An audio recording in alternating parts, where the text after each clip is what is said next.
And so, I joined the Air Force and it taught me so much about just growing up, becoming a man, being responsible, being honorable, just doing the right things at the right time, just all the things you could, as a father, would want your son to be.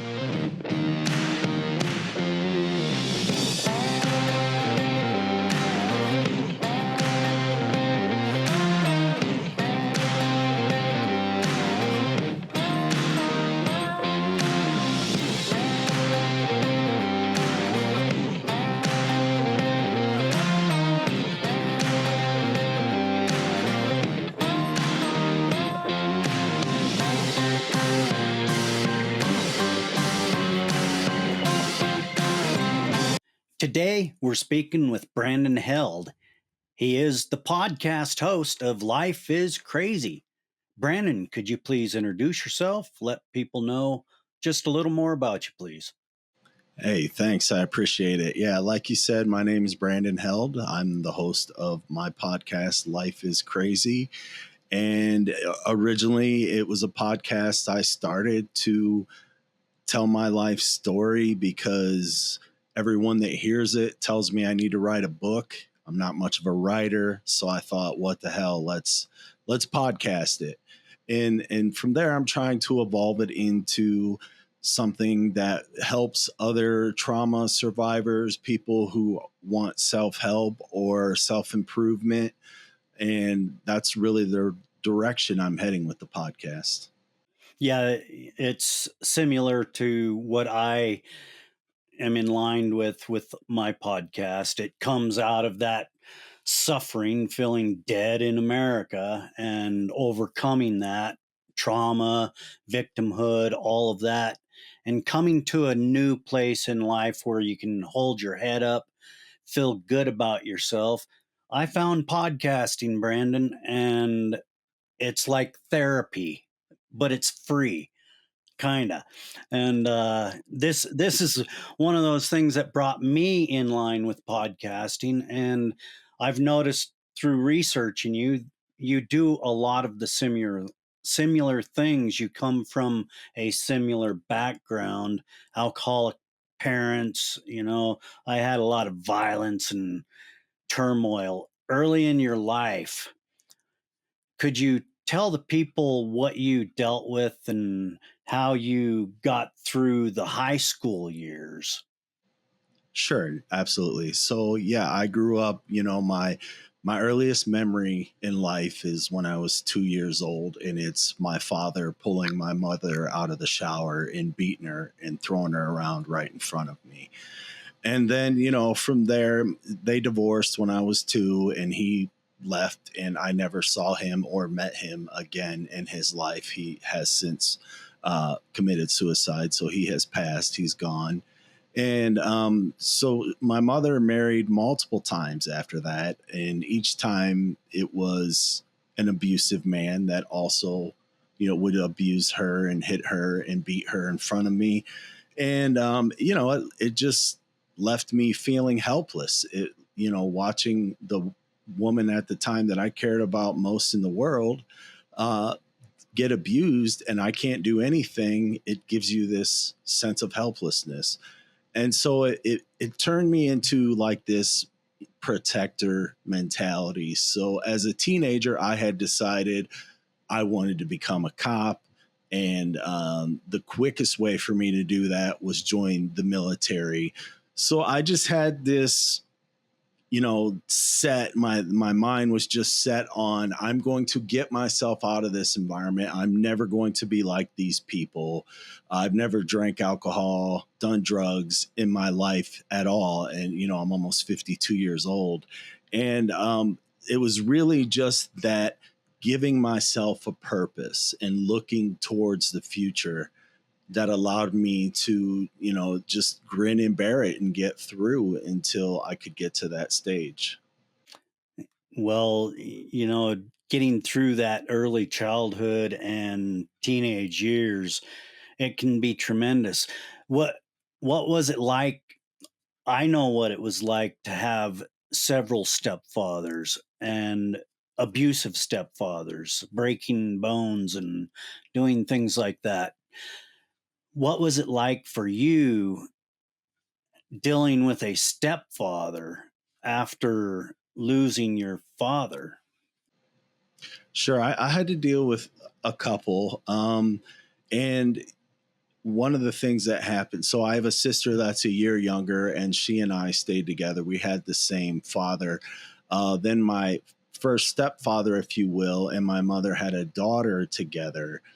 And again, I was kind of young, so I don't really know what happened, but something happened between them where they divorced, and he took my sister. Not only took her, moved her to a completely different state. So I never got to know my second sister growing up, and I didn't meet her again until we were adults. And then the third guy, the second stepfather, he's the one that she stayed with the longest. She also had a son with him, my younger brother, who I'm still very close with today.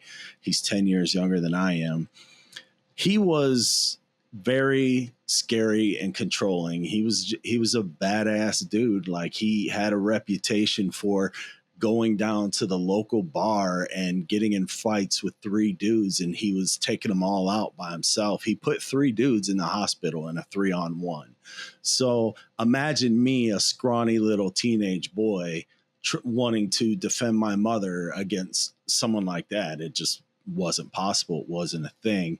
But the one thing she did do right was she would literally give up her body to protect myself and my sister. So if my stepfather ever came after us, she would jump on him, she would dive in between him, she would literally do whatever it took to make sure he didn't touch us. And, I appreciate her for that, but also at the same time, I didn't love being in the situation she created. So it's a double edged sword for sure.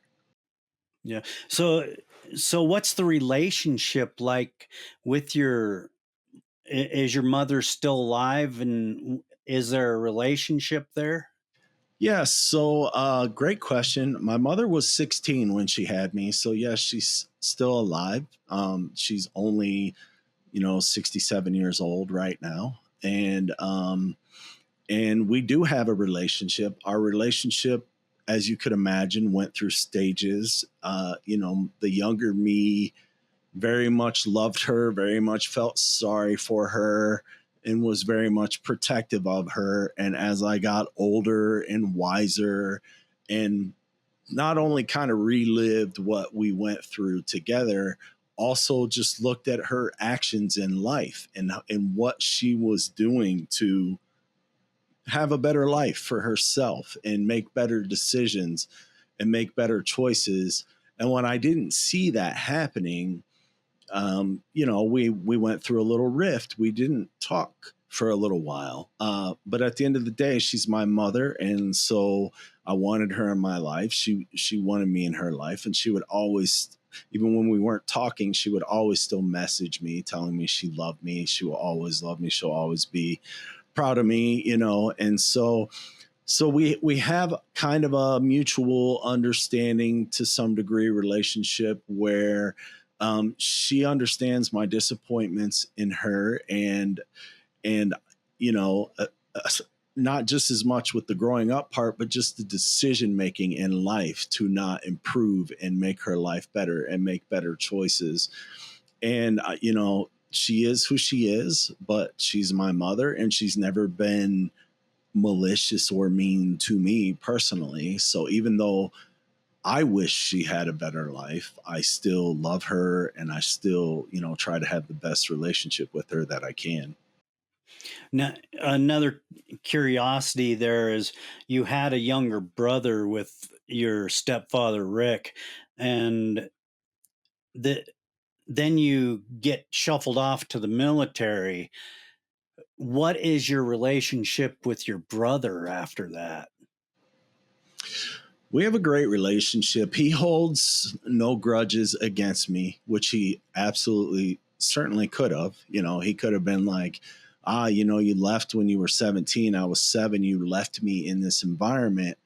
And, and obviously it was a tough environment because whatever my mom did to protect me from his dad, she couldn't do for him because when I left and joined the military, they divorced. So my brother had time with his mom and then time with his dad. And so when he was alone with his dad, there was nothing my mother could do to protect him. So, he was abusive towards my brother to some degree. And I actually just learned that fairly recently since I started this podcast in talking with my brother about some of this stuff. But my brother and I have a super close relationship. And, when he was only like 9, I think I actually asked my mom if she would give me custody of him and I could raise him, but she wouldn't do it. She wasn't having it. So, he's if him and my sister both, they fell in line with what the family does. They stayed in their small town. My brother, they had moved away for a little while, but they struggle with alcoholism, they struggle with drug addiction, and they just you know did what the rest of the family do. They followed the genes, and I was trying to break those generational curses, which I did for me and my sons, but they unfortunately did not. And I'm still very close with my brother. My sister and I have a tenuous kind of on again, off again relationship. I would say the difference there is my brother takes accountability and responsibility for his behaviors and his alcoholisms and his addictions, and he openly admits he has struggles that he fights and he deals with and he's trying to go through. However, my sister is denial, denial, denial. She's currently not talking to me because I did talk about her alcohol addiction on my podcast, and she just refuses to even acknowledge that she's ever been an alcoholic. So, that's just you just have to deal with the hand that's dealt, I guess. Yeah, yeah. I think that communication factor between siblings is really important. My Neither one of my sisters talk with me, and that hurts. There's reasons why that is, and hopefully they can find the way to speak about it someday, because I found that once I started speaking about these negative aspects of our prior life, it helped me crawl out of the bucket. And it's really important that we highlight things like that for our listeners, because truly that's what we're here for, is to change lives. And obviously our life has been affected by these negative things, but we're not quitters, and we keep fighting and struggling to find a way to make it right or make it better, not necessarily for us, but for that upcoming generation, our posterity. So, talk to us about after you left your house, you got into the military. Could you go over that portion of your life with us? Yeah, absolutely. And so I'll just say at a 30,000 foot level as well. My life has been full of ups and downs ever since.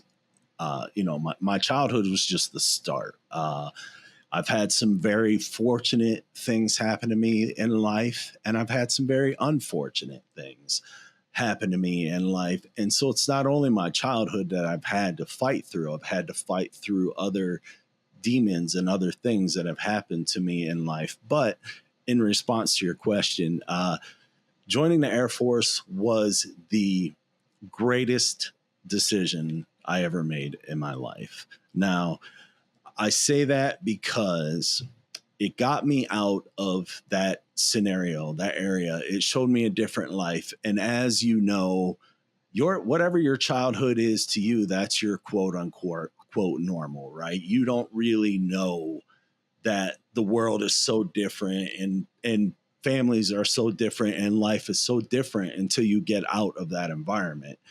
And so, I joined the Air Force, and it taught me so much about just growing up, becoming a man, being responsible, being honorable, just doing the right things at the right time. Just all the things you could, as a father, would want your son to become. And since I didn't have that kind of guidance and leadership from any male role models in my life, the Air Force really gave that to me. And, at 17 to 21, the 4 years I was in, that really shaped who I am still today at almost 52 years old. So, you know, getting in the Air Force, they sent me to Minot, North Dakota, which I hated Minot. I didn't like it there, and there were a lot of things about the Air Force I could say I didn't like in particular, but I have to give it credit for the way it shaped me for the rest of my life to understand that even when times are tough, I have what it takes to get through it and get out the other side. Yeah, so you know, my whole family was military people, and I was actually I took my ASVAB and I was going in under the buddy system, and I was supposed to meet with my buddy and head up to Portland, Oregon for, a physical and signing the paperwork, all of this. And that weekend, I met my wife, and it just changed my whole direction. But I really, you know, look back at that. What if I would have went in?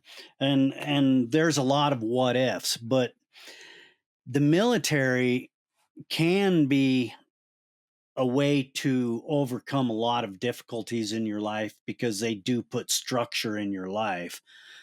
However, if you're not built for the military, it can be rough in the military. And a lot of people, take things the wrong way. My brother, for instance, he was told, well, you've been deployed to Germany. You re-enlist, we'll give you the bonus, and we'll let you go back to Germany. And yeah, yeah. And then boom, he didn't get to go back to Germany after he re-enlisted. And that kind of really twisted my brother's mind a little bit. I could witness that. And I'm just wondering, because I listened to your story, the rejection of military personnel on other military personnel, how does that feel to you? Um, when you say rejection of military personnel, what do you mean by that? I guess I shouldn't say rejection. How should I put that? You were uh, stripped of your rank, and that had to put you into a spin mentally somehow. Just that, you know, it's like a dishonoring, isn't it? Yeah, so yeah, there's two stories here with that. I don't know how far you want me to fast forward, but let me say this. I I left high school 6 months early with a 1.5 GPA. I had to actually take the ASVAB twice to even get the minimum score to get into the Air Force. So my intellect at that age at 17 was pretty bad. I thought I was dumb, frankly. I really thought I was dumb and I wanted to be a cop. And I went into the Air Force thinking I was going to be a cop, like law enforcement type. I got screwed over by the recruiter and I got missile cop. So I ended up guarding missiles instead of actually being a cop. And during my time, I still gave it my best. I still wanted to do my best because I thought the Air Force was going to be my career. So I gave it my all. And while I was hard charging towards, trying to make rank and get up there as fast as I could, I did have a master sergeant come out to my job, and um, he attempted to QC me, but it wasn't an option because I was so busy because, I was actually working on the job, and he had to leave and he couldn't do it. And so he went back to his office and he wrote up a report as if he had QC'd me, and he failed me in the report. And that set my career back, and then also just set back my whole perspective on the military, and is this the right path for me? Because all it takes is one, asshole that doesn't like you, and then boom, your career is shook. And I didn't have any male role models, I didn't have any guidance, so I was really just trying to figure this all out for myself. And it was from that incident I decided the Air Force wasn't for me. But also in that time, I had taken a college math class based on a supervisor's recommendation, and I got like a B plus in the math class. And so, I wasn't even doing that in high school, right? So I've that moment in time, that one thing that the supervisor pushed me to do was really a catalyst to make me believe I can do more than this. I can be more than a missile cop in the Air Force. And so, between being screwed and taking that math class, I decided to get out of the Air Force and go to college, which is what I did. Awesome. So did you ever try to approach law enforcement civilly and be hired as a civil law enforcement officer? That's a great question. No one's ever asked me that. So, while I still have the protective nature, right? I'm still someone who thinks in the terms of risk versus reward, right? And so I live my life that way. I kind of guide my children and my wife that way, and they want to do something. I always look at, well, what is the risk versus the reward? And sometimes that's tough for people when they don't live that way. It's hard for them to understand my protective nature, but that's the way I'm wired, and that's how I live. So I live my life that way. But I did learn in the military, you know, cops are kind of dirty to each other. They're not great to each other. It's kind of a very cutthroat career path, and they kind of have a CYA mantra, cover your ass, because other people will burn you in your own career field, in your own, your coworkers. And so it was really other cops that turned me off of the idea of being a cop. So I had to pick a different path in life. Well, that's truly interesting right there. So, I kind of want to touch back on everyone around you during your younger years. It seemed to be that everyone was screwed up, and that that can often lead to the crab in the bucket syndrome and people staying where they are instead of taking the chances and the risk that you have to overcome those feelings, because I still feel that way sometimes today. And I have to put a check on myself about that thought process. What does that make you feel like overcoming and knowing that you have succeeded in life, no matter what people might conceive as success? Yeah, so I mean, I don't know what it is about me. I've always been kind of an all in or all out kind of guy. I've kind of always had that personality. And once I decided that, my small hometown, it only there's only about 8,000 people in my hometown where I'm from in Ohio, and it was 99% white, and it was the only things to do there were drugs or sex, right? That you drink, you get drunk, you take drugs, or you have sex. There was just no future there. And when I saw that and I realized that, probably around 14-ish years old, I knew there was one path for me, and it was get the hell out of this place. And so I had blinders on. I was a horse with blinders on. I couldn't see anything else. There was no other path for me to take but to join the military and get the hell out of there. So you started a podcast. What is your intentions with the podcast? It's about helping people understand life, but where are you going with it? Yeah, so that's a great question. So, I thought my story maybe some people could identify with and understand and realize, because my first 25 episodes are literally my entire life story. I go through everything. I go through getting out of that childhood trauma. I go through the other traumas that I've had in life. I've been laid off twice. I've been divorced 3 times. I have been suicidal, and I was never suicidal as a young person.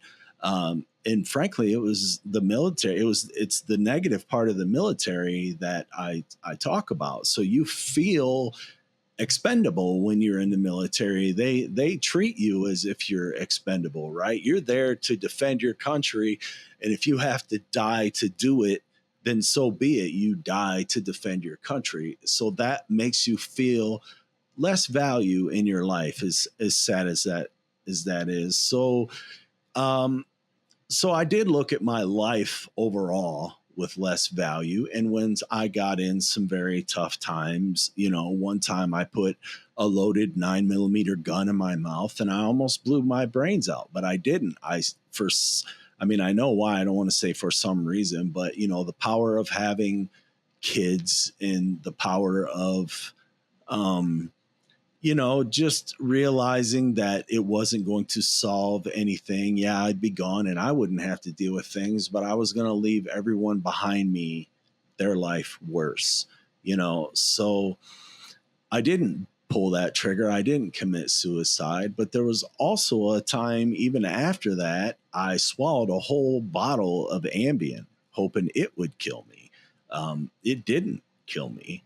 I slept great for about 18 hours, but I didn't die. So I know it's not funny, but it is funny because no, I know it is. I laugh at it too. So I've really lived through some super difficult times, and I go through that entire story in the first 25 episodes, and I break it all down.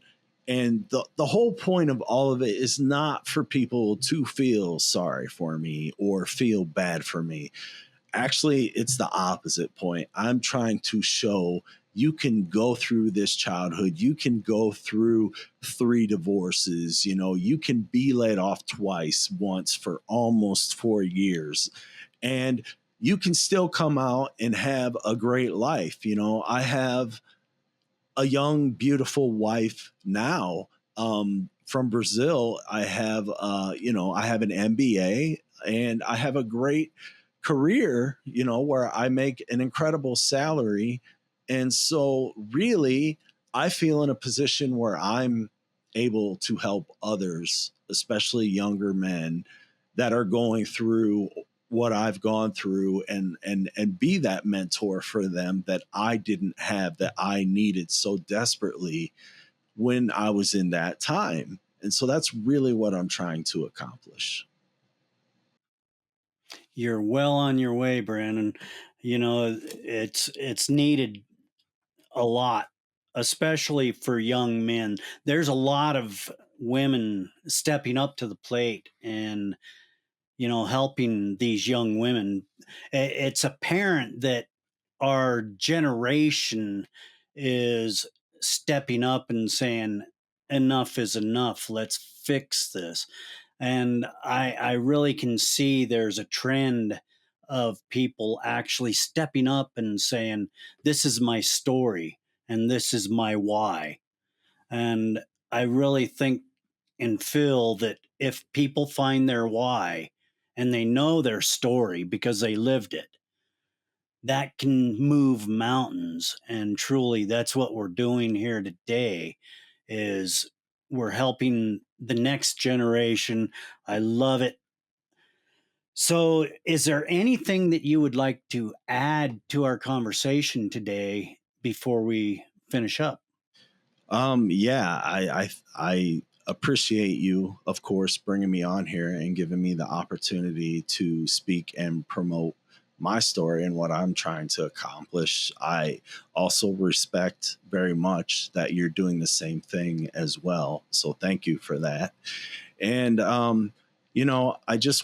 want to let people know, anyone going through a trying time, no matter what it is, you just need to remember, as long as you keep doing the right things and you don't succumb to the pressure and you don't give in to things like alcoholism and drug addiction, or just throwing your hands up in the air and sitting on the couch and doing nothing, and acting like your life is over. If you keep pressing forward and doing the right things, it will come back to serve you. It will come back and help you. And that is the most important thing people need to understand. When you think there's no reason to keep going, because it will pay off.